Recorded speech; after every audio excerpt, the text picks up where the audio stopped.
The nature that you'll find is beautiful in the way that it is curved with stems, the buds, the shapes, the seed pods that are dried, and it actually comes to life anytime that you want to bring foraged items into the home.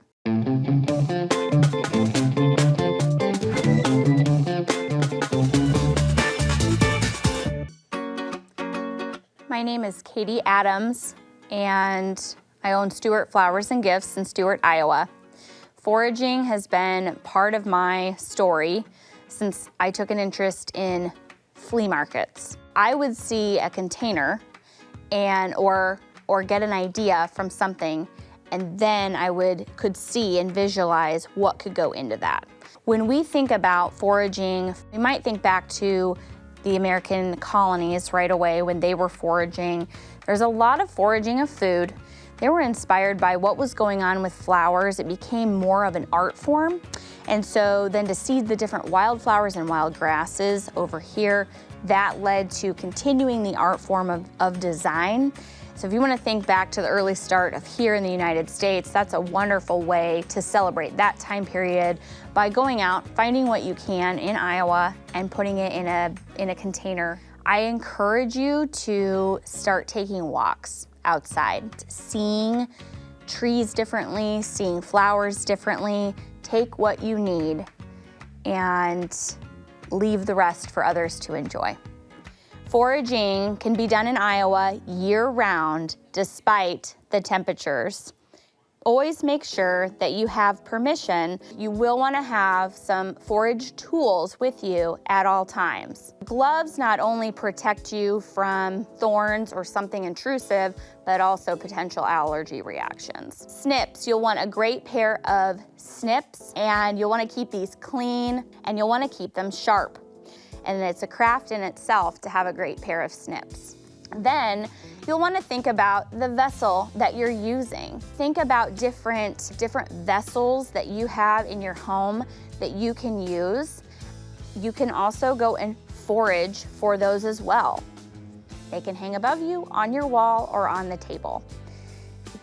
Chicken wire fits the art of foraging because it will have a looser feel when you do your design. I want to quickly share the chicken wire burrito.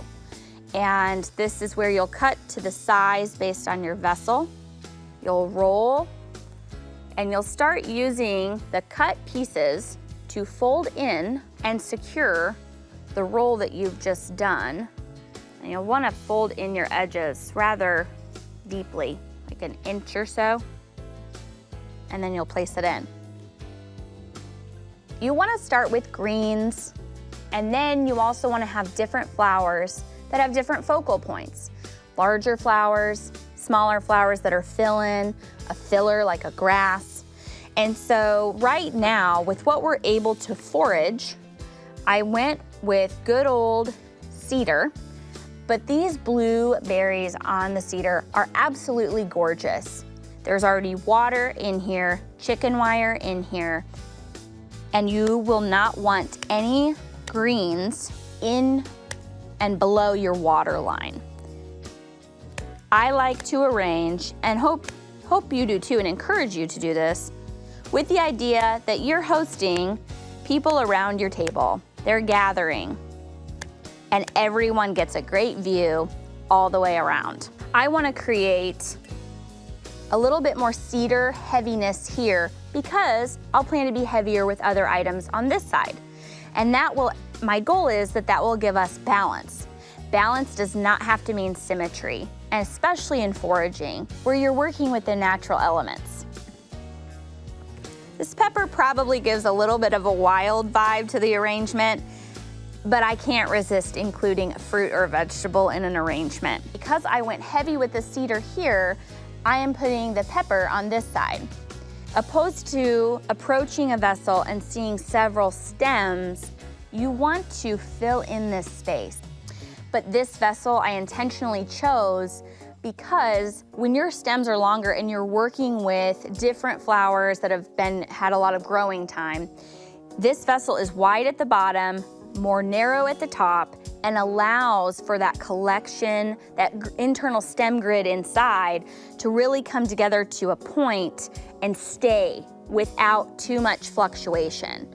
But the stems are long, so there's a strong base there. In this case, we need that extra support of this chicken wire. And I want this to come out a little bit over here. It's near one in the back that we'll show you here, but I prefer a more wild and draped arrangement. So I'm going to start here in the back. I see a great gap of where we could use this dill texture. Delightful.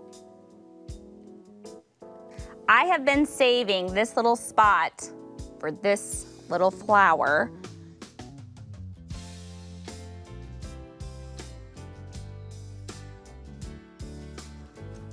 The cedar is not quite fitting with the color. This is where, don't be afraid to change what you have done. You're the forager and the designer.